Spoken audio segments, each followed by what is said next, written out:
So screen is visible? Anybody? Yes, sir. Okay. Yes, sir. Okay. So now measurement of synchronous impedance ZS and synchronous reactance. So in this case, first of all, we will try to understand the equivalent circuit of three-phase synchronous alternator. As it is alternator, so excitation EMF is greater than the terminal voltage. So this is the terminal voltage we have considered. Here it is a terminal voltage, okay, and this is the armature resistance and synchronous reactance. Some of the voltage is going to drop across the resistance, armature resistance, and synchronous reactance per phase. Therefore, the terminal voltage is smaller, and hence we can say that your excitation EMF EF can be written as terminal voltage plus IARA plus JXS. So it is the complex in the complex form. So we are taking voltage at a reference value, voltage at an angle of 0. So Vt plus Ia Ra plus Jxs. Okay. Now for doing this for measurement of synchronous reactance and synchronous impedance, we have to do the short circuit test. So under such condition, we are going to perform, just a minute.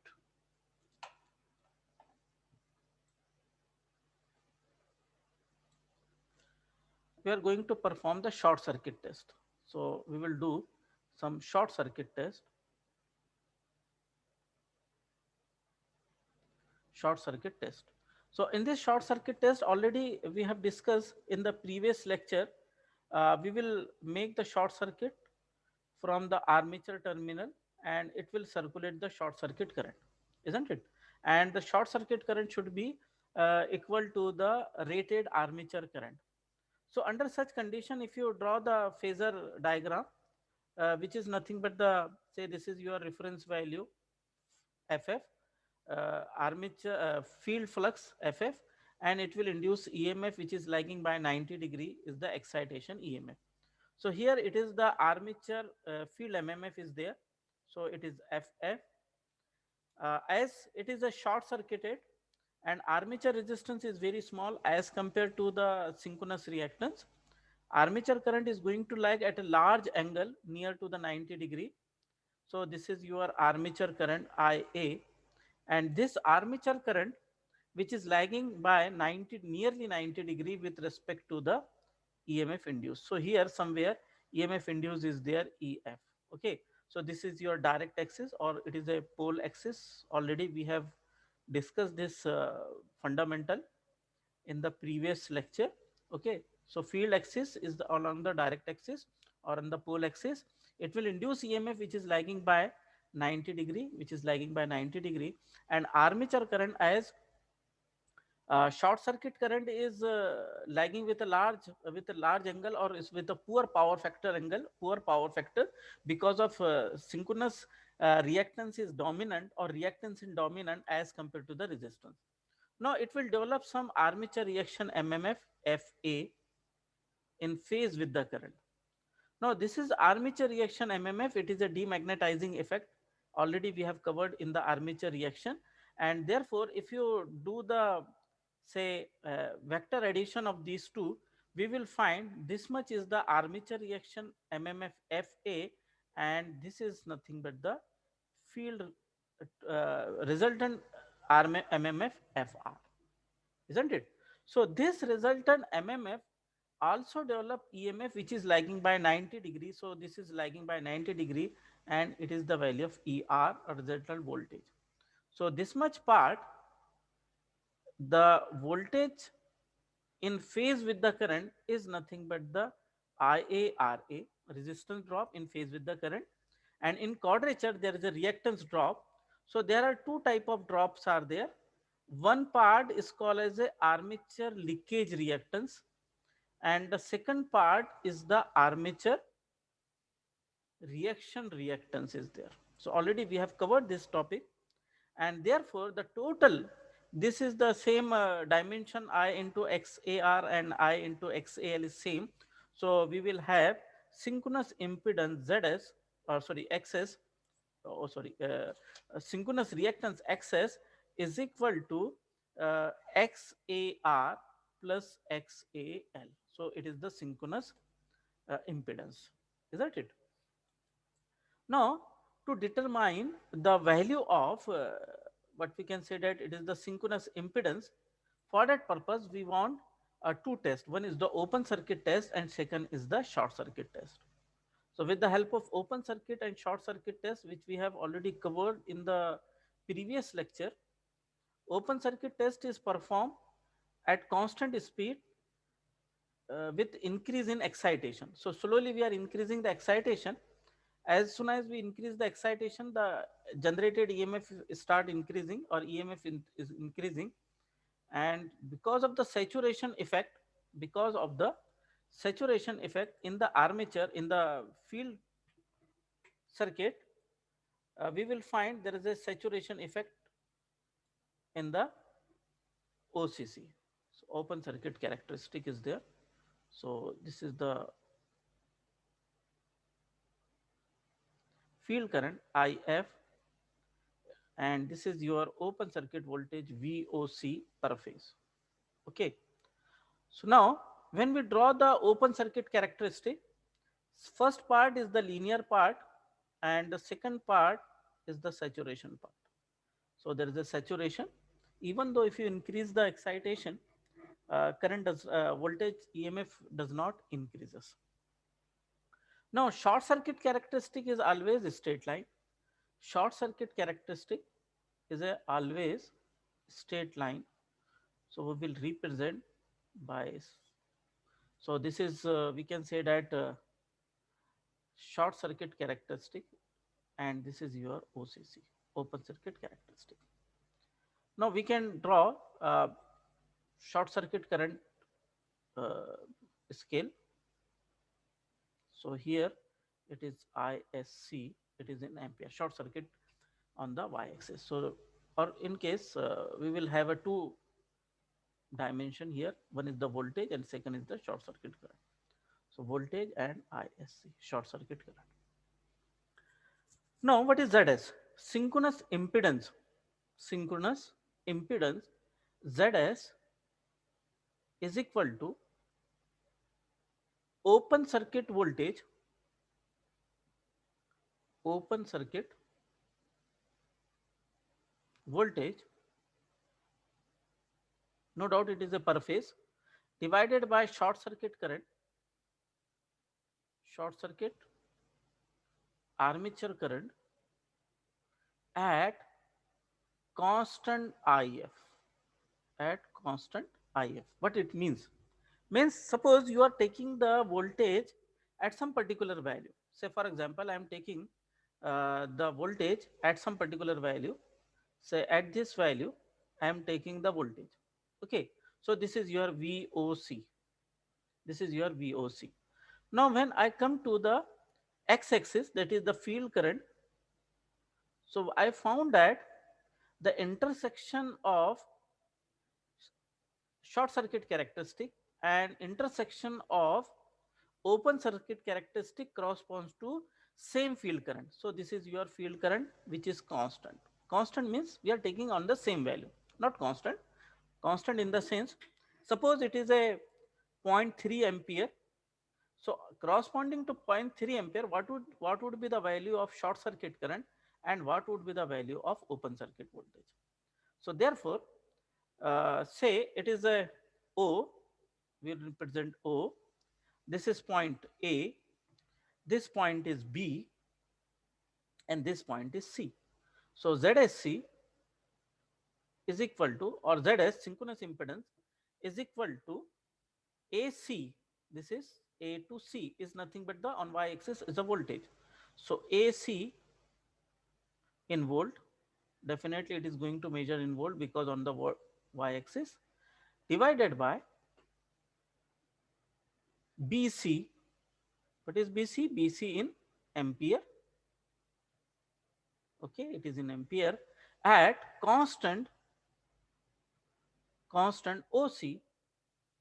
OC is equal to the field current. So it is a field current. Okay. So by this way, we are able to calculate impedance. Now, there is some concept regarding this values.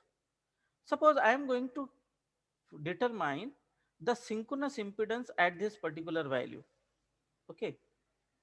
So what is your observation? You observe that there is some voltage and there is a small value of current. For example, this value of current is say 5 ampere and this voltage is say 200 volt. Okay. So what happened? Synchronous impedance Zs is equal to 200 divided by 5 is equal to 40 ohm. Agree? Whereas if suppose I try to find the voltage near to the saturation, say this voltage is 250 and the current corresponding to this value is 10 ampere, is 10 ampere. So what would be the value of Z2? This is say Z1. Zs2 is equal to voltage is 250 whereas current is 10 ampere, so it is 25 ohm. Now one more I will take on the saturation region. Say this is voltage is 280 volt whereas the value of current is higher and this current is supposed to be say 25 ampere. Okay, so 25 ampere. So what is the value of Zs? Zs is equal to it become 280 divided by 25 equals to. So somewhere it is 11 or 12 ohm. I'm not going to calculate the correct value. Suppose it is 11 ohms. So our conclusion is that if we calculate the value of synchronous impedance at early stage of OCC, the synchronous impedance is higher. Whereas if the synchronous impedance is calculated at the saturation region, then the impedance value is smaller. Okay. So if we try to find out the way or the say nature of the ZS, so we can develop this one. So this is your field current IF and there is some representation of short circuit current ISC on the y axis. You can represent on the both side, on a single side also. So VOC, open circuit voltage. For our simplicity, we are taking this one. Now there is a OCC, open circuit characteristic is there, and this is your open circuit characteristic, and this is your short circuit characteristic, ISC, SSC, and this is your OCC. So at early stage of saturation or linear part of the saturation, the value of impedance is higher and impedance value get decreases with increase in saturation. So here the impedance value is higher whereas it is decreases with saturation. Okay. So this is the plot of Zs. So if you plot the value of Zs on the y-axis, so we will find that the impedance value is higher here and it is decreases with the respect to the saturation. Hence, it is advised to calculate the value of synchronous impedance on saturated part. What is our suggestion? Suggestion is that whenever you want to calculate synchronous impedance by open circuit and short circuit test to determine the voltage regulation or to determine the EMF induced in the generator, we have to calculate synchronous impedance under at the saturation region. Otherwise, it will gives the more than actual value. The actual value will be maybe 11 ohms, but before if you calculate the unsaturated part, the value is 40 ohm, which is much more greater than the actual value. So this is the meaning, this is the way to calculate the ZS. Now once you calculate the value of ZS, the armature resistance Ra we can measure with the help of a multimeter. Say for example, it is your this is your three phase alternator. It is connected in star. It is connected in star in such a way that, so if you use the multimeter or ohm meter, if you connect the multimeter over here, it is going to measure the resistance of this winding and this winding. So whatever the measured value, so armature resistance per phase is equal to the measured value divided by 2. So we can calculate the armature resistance. So synchronous reactance XS is equal to because our impedance triangle is, this is armature resistance Ra, this is synchronous reactance, and this is your Zs. So by this angle, this is angle theta z. This is the power factor, that is the impedance angle. So we can calculate XS is equal to Zs square minus Ra square under. So in this way, we are able to calculate the value of synchronous impedance and synchronous reactance. But what is the need of this calculation of synchronous impedance and synchronous reactance? To determine the voltage EMF voltage, to determine the EMF voltage for calculation of uh, voltage regulation. Okay, so now up to this one, we can do, or we can drive one equation, simple equation, to calculate the value of EMF induced. Say for example, for any generator or for any general condition, this is say terminal voltage of the alternator. It is terminal voltage is Vt and current is lagging by an angle theta. So current is lagging by an angle theta. Agree up to this one? So we always refer the vector diagram anti-clockwise direction. Okay. So the current is there, current is there. So voltage is leading, or you can say that suppose it is a voltage, the current is lagging by an angle theta. Okay. Now where will be the armature resistance drop? Resistive drop is always in phase with the current. So this is the current. So in phase with the current. So this is your armature resistance drop, IA, RA, armature resistance drop. Where will be the reactive drop? Reactance drop. It is in phase, it is in quadrature or in phase quadrature with the current.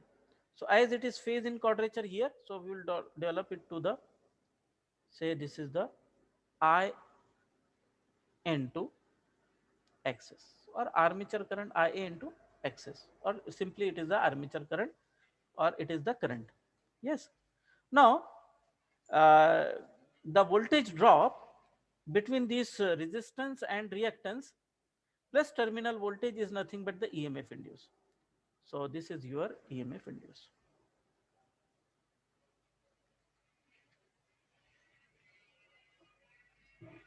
So this is your EMF induced in the generator. Okay. Now uh, we will have a some way to make it a right angle triangle. Okay. So your O, A, B, C, and D means triangle O, B, D is the right angle triangle. Okay. So we can say that equation, we can write the equation as OD square, that is OD square, is equal to AB OA, or sorry, OB square plus BD square. it may be written as OB square, O to B, so it is OA plus AB bracket square plus BC plus CD square. It is quite simple. This is the value of OD square. Now, say the power factor is lagging here. Here the power factor is lagging. Power factor is lagging since the current is lagging at angle theta with respect to the voltage. Okay. Now we will put the values of this different section. OD. OD is nothing but the excitation EMF EF. Okay.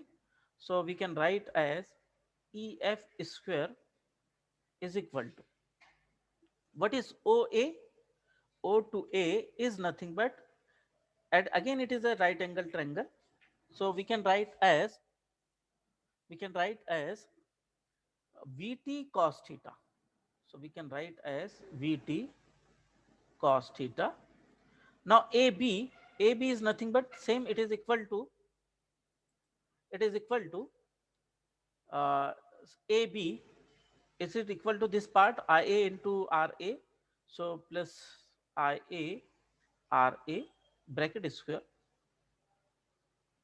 plus BC B to C.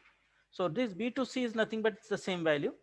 So we can write as Vt sine theta plus this part Ia into XS.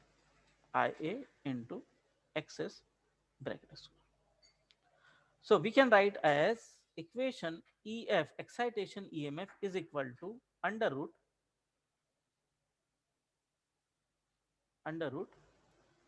Vt cos theta plus IARA bracket square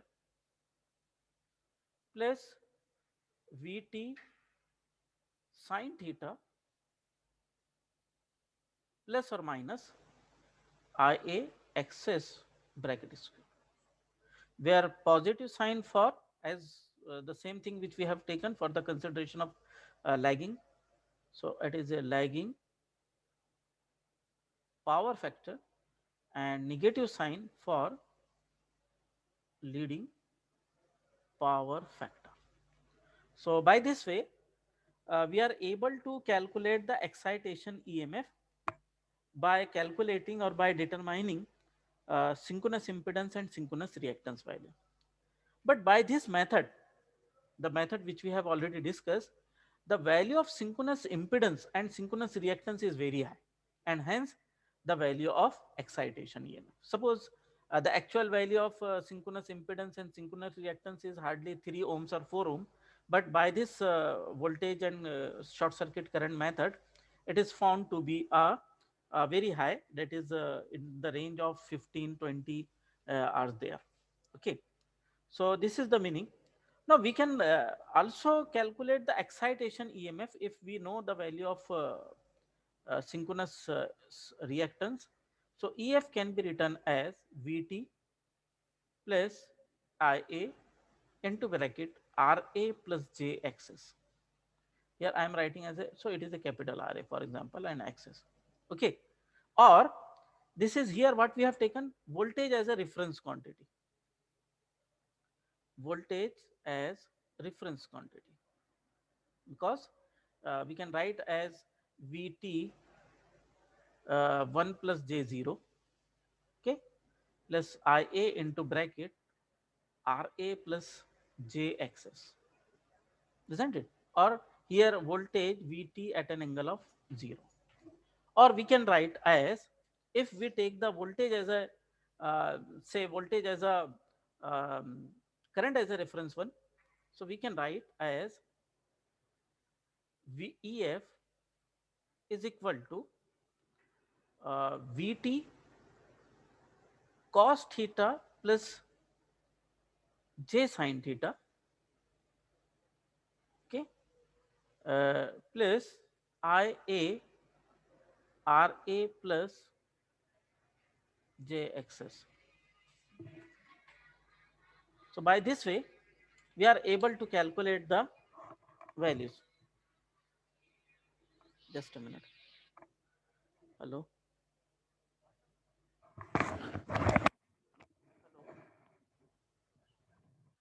एक बार बाद में बात करें, lecture चालू sir थोड़ी सी.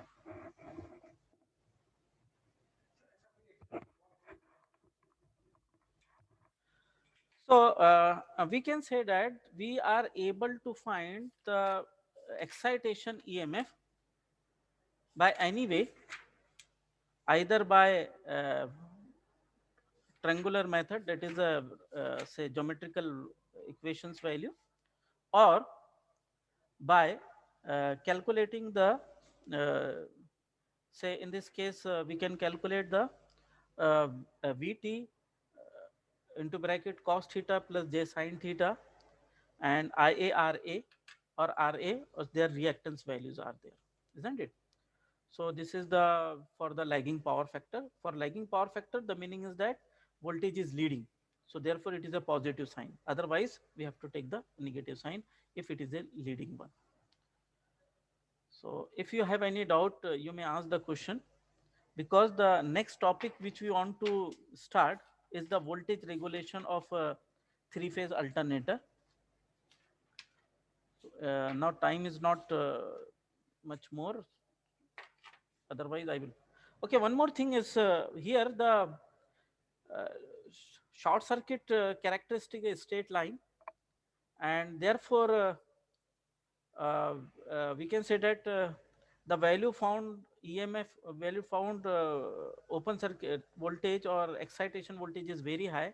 Therefore, if you are going to calculate the voltage regulation value will be very high, and therefore this method is called as a pessimistic method, because it will give the result more than actual value.